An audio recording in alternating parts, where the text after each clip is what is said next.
Xudo xolasa o'kishlar ham narx-navolarni bilib berish harakat etamiz. Xudo xolasa qo'llangancha podpishka bo'lib turaverasizlar. Like bilan bosib xudo xolasa podpiska bo'lib qo'yishni unutmanglar iltimos. Necha so'm aytib turibdi baga? 20 so'm aytib turibdi deydi.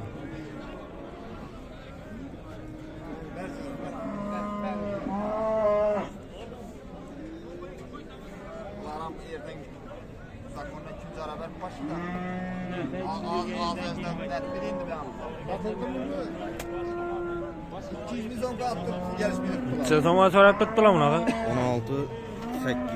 16-800 so'rab turibdi ekan.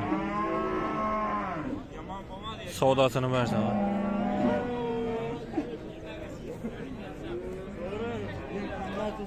Bu kimdan ekan bu? Necha so'm ekan?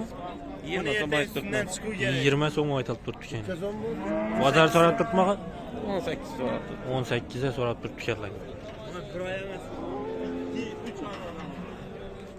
3 aydan duradi. 2-3 ay duradi be. Yo'q, birebir taşandı.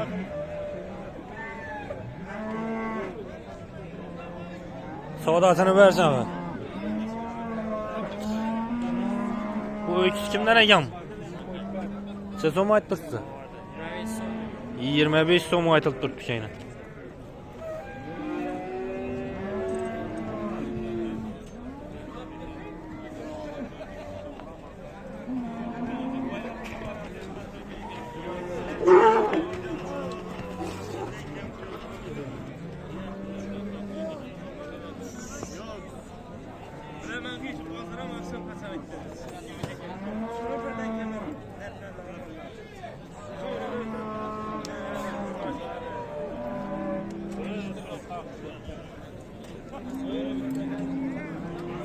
Buncha so'm ekan bu ikisi.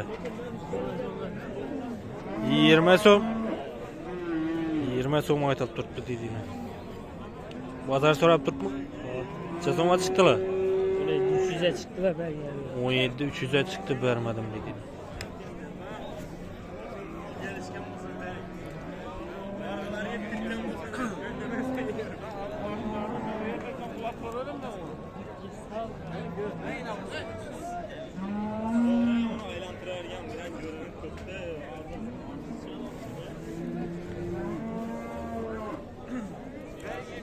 Öküzler köpek yani.